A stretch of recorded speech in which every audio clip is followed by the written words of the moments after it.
अस्सलाम वालेकुम।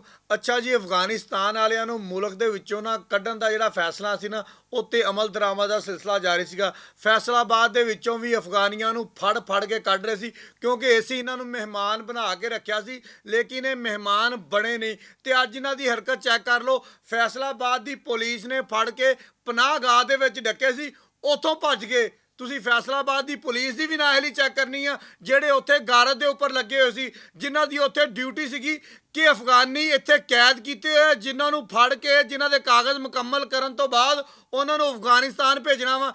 ਅਸੀਂ ਉਹਨਾਂ ਦੀ ਹਿਫਾਜ਼ਤ ਨਹੀਂ ਕਰ ਪਾਏ, ਉਹਨਾਂ ਨੂੰ ਵੀ ਕੈਦ ਦੇ ਵਿੱਚ ਨਹੀਂ ਰੱਖ ਪਾਏ, ਉਹਨਾਂ ਨੂੰ ਪਨਾਹਗਾਹ ਦੇ ਵਿੱਚ ਨਹੀਂ ਰੱਖ ਪਾਏ। ਹੁਣ ਥਾਣੇ ਦੀ ਕਾਵਸ਼ ਪਹਿਲੇ ਚੈੱਕ ਕਰ ਲੈਣਾ ਕਿ ਥਾਣੇ ਵਾਲਿਆਂ ਨੇ ਕਿੰਨੀ ਕਾਵਸ਼ ਕਰਕੇ ਇਹਨਾਂ ਨੂੰ ਫੜਿਆ ਹੋਣਾ ਵਾ।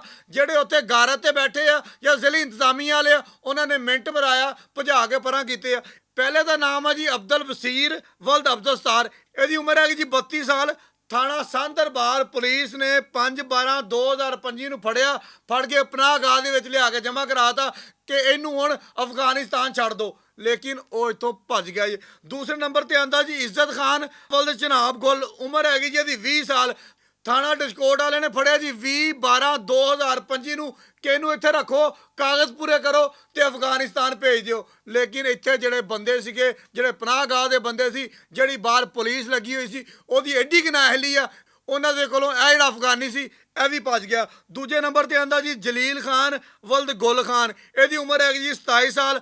ਥਾਣਾ ਕਤਵਾਲੀ ਪੁਲਿਸ ਨੇ 22/12/2025 ਨੂੰ ਫੜਿਆ ਤੇ ਫੜ ਕੇ ਜਨਾਬੇ ਵਾਲੀ ਪਨਾਹਗਾਹ ਦੇ ਵਿੱਚ ਜਮ੍ਹਾਂ ਕਰਵਾਤਾ ਕਿ ਇਹਦੇ ਵੀ ਕਾਗਜ਼ ਪੂਰੇ ਕਰੋ ਤੇ ਇਹਨੂੰ ਵੀ ਅਫਗਾਨਿਸਤਾਨ ਡੀਪੋਰਟ ਕਰ ਦਿਓ। ਲੇਕਿਨ ਇਹ ਵੀ ਭੱਜ ਗਿਆ। ਹੁਣ ਭੱਜਣ ਵਾਲੀ ਸਟੋਰੀ ਤੁਹਾਨੂੰ ਦੱਸਦਾ ਵਾਂ ਕਿ ਕਿੱਦਾਂ ਭੱਜੇ। 25 ਔਰ 26 ਦੀ ਦਰਮਿਆਨੀ ਰਾਤ ਵਾਸ਼ਰੂਮਾਂ ਦੇ ਉੱਪਰ ਜਿਹੜੀ ਜਾਲੀ ਲੱਗੀ ਹੁੰਦੀ ਆ, ਉਹ ਜਾਲੀ ਇਹਨਾਂ ਨੇ ਤੋੜੀ ਆ, ਤੋੜ ਕੇ ਤੇ ਭੱਜ ਗਏ ਆ।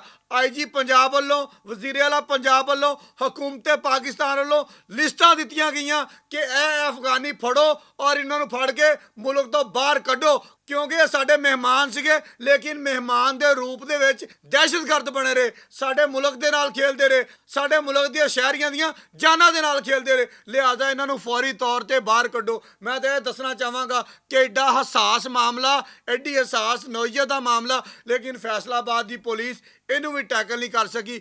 3 ਅਫਗਾਨ ਸ਼ਹਿਰੀ ਜਿਹੜੇ ਸੀ ਨਾ, ਉਹ ਪਨਾਹਗਾਹ ਦੇ ਵਿੱਚੋਂ ਵਾਸ਼ਰੂਮ ਦੀਆਂ ਜਾਲੀਆਂ ਤੋੜ ਕੇ ਭੱਜੇ ਆ ਤੇ ਉੱਥੋਂ ਰਫੂ ਚੱਕਰ ਹੋ ਗਿਆ। ਹੁਣ ਫੈਸਲਾਬਾਦ ਦੀ ਪੁਲਿਸ ਮਿੱਟੀ ਪਾਓ ਪ੍ਰੋਗਰਾਮ ਕਰਦੀ ਫਿਰਦੀ ਆ ਕਿ ਇਹਦੇ ਉੱਪਰ ਕਿਸੇ ਤਰੀਕੇ ਦੇ ਨਾਲ ਮਿੱਟੀ ਪੈ ਜਾਵੇ ਤੇ ਸਾਡੀ ਜਾਨ ਛੁੱਟ ਜਾਵੇ, ਲੇਕਿਨ ਮੈਨੂੰ ਇਹ ਜਾਨ ਛੁੱਟਦੀ ਨਜ਼ਰ ਨਹੀਂ ਆ ਰਹੀ। ਬਹੁਤ ਸ਼ੁਕਰੀਆ।